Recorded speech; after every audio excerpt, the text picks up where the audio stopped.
నమస్కారం. ఈనాడు అంశాన్ని బలపరుస్తూ వేదిక ఉన్నటువంటి పెద్దలందరూ కావలి నియోజకవర్గ అభివృద్ధికి సహకరించి వాటన్నింటినీ తీవ్రంగా కృషి చేయాలని కోరుకుంటూ నాకు అవకాశం ఇచ్చిన పెద్దలందరికీ ధన్యవాదాలు సెలవు. ఇప్పుడు కావలి మాజీ శాసన పెద్దలు ఉండే వేణుగోపాల్ గారు మాట్లాడాలని కోరుతున్నాను. నమస్కారం. ఈనాటి తెలుగు పండుగ, తెలుగు వాడి పండుగ,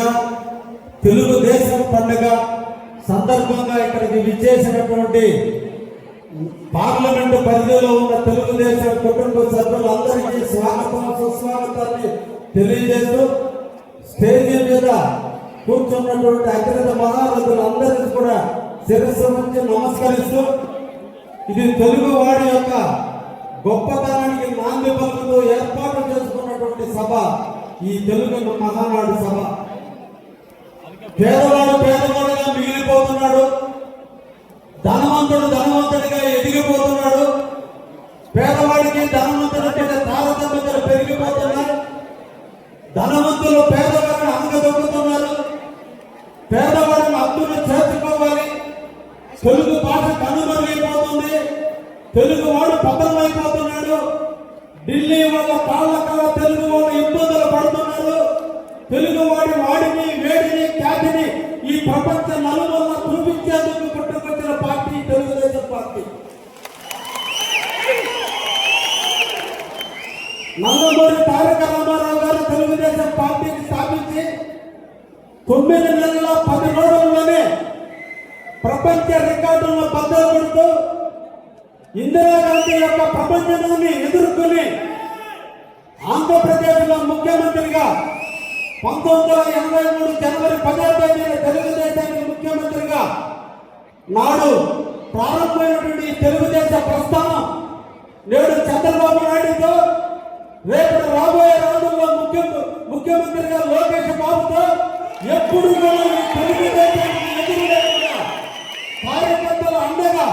పేదవాడికి అండగా 5 ఏళ్ళు నోట్లేకపోయేటట్టుగా పేదవాడికి ప్రోత్సాహాన్ని చూపించే ఈ తెలుగుదేశం పార్టీ ఉన్నంతకాలం ఆంధ్రప్రదేశ్ ప్రగతి ఎప్పుడు ఉంటుందనే దానికి నాందే ఈ రోజు ఇంతమంది కార్యకర్తల సమావేశం. ఎప్పుడో కృతయుగంలో ఇంద్రుడు అమరావతిని నిర్మిస్తే ఈ చంద్రుడు ఈ రోజు అమరావతిని ఆ అమరావతికి తలదన్నే విధంగా ఈ రోజు అమరావతిని ఏర్పాటు చేయబోతున్నారు. వ్యవసాయదారుల బాధలు తీర్చాలి, వర్షాలతో ఆధారపడడం కాదు, ఈ ఆంధ్రప్రదేశ్లో ప్రతి వ్యవసాయదారుడు ప్రతి ప్రాంతం అభివృద్ధి చెందాలని ఈ రోజు పోలవరం ద్వారా అన్ని నదులను అనుసంధానం చేస్తూ ఈ రోజు మన అందరి జీవితాల్లో వెలుగు నింపుతున్న చంద్రబాబు నాయకత్వంలో ఈ రాష్ట్రం ఎప్పుడు వెలుగుతూనే ఉంటుందని కూడా తెలియజేస్తూ, ముఖ్యంగా మా కావలి నియోజకవర్గం ఒక మున్సిపాలిటీతో 4 మండలాలతో ఉన్నటువంటి మున్సిపాలిటీ ఈ ప్రాంతం ముఖ్యంగా చంద్రబాబు గారి కృషి వల్ల ఈరోజు మా కావలి బాగా వెలుగుతుంది, బాగా అభివృద్ధి చెందుతుంది. కాబట్టి ముఖ్యమంత్రి గారికి చంద్రబాబు నాయుడు గారికి ధన్యవాద తీర్మానాన్ని ఇవ్వాల్సిందిగా ఇక్కడ ప్రజానీకాన్ని అందరినీ కూడా కోరుకుంటూ, ముఖ్యంగా మన నెల్లూరు జిల్లాకి తలమానికంగా ఉండబోయే విధంగా ఈరోజు బీపీసీఎల్ కంపెనీని కావలి నియోజకవర్గానికి అందించినటువంటి ముఖ్యమంత్రి వరుణకు అందరూ కూడా ధన్యవాదాలు చెప్పాలి. మన బిడ్డల జీవితాలు, మన పిల్లల జీవితాలు, మన ప్రాంత అభివృద్ధి జరగాలంటే పారిశ్రామిక ప్రగతి చాలా అవసరం. ఆ పారిశ్రామిక ప్రగతికి ఈ నెల్లూరు జిల్లా ఇప్పటికీ అభివృద్ధి చెందుతుంటే దానికి తోడుగా ఈ రోజున బీపీసీఎల్ కంపెనీ ద్వారా దాదాపు 1,00,000 కోట్ల రూపాయలు ఈ రోజున కావలి నియోజకవర్గానికి అందించినందుకు ముఖ్యమంత్రి గారికి మొదటి ధన్యవాదాలు తీర్మానంగా తెలియజేస్తూ, గత 5 సంవత్సరాల విధ్వంసమైన పరిస్థితుల్లో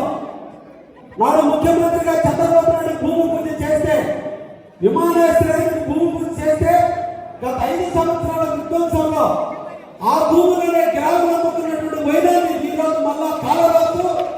మళ్ళా ఈ రోజున విమానాశ్రయాన్ని తామారానికి అందించినటువంటి ముఖ్యమంత్రి గారికి రెండో ధన్యవాదాలు తీర్మానాన్ని అందిస్తూ అదేవిధంగా ఈ రోజున పోలవరం అమరావతి అన్ని కూడా ఆంధ్ర ప్రజలకు ఇస్తున్నందుకు ముఖ్యమంత్రి గారికి అదేవిధంగా లోకేష్ బాబు గారికి మనందరం కూడా ధన్యవాదాలు తెలియజేయాలని ఈ ద్వారా తీర్మానం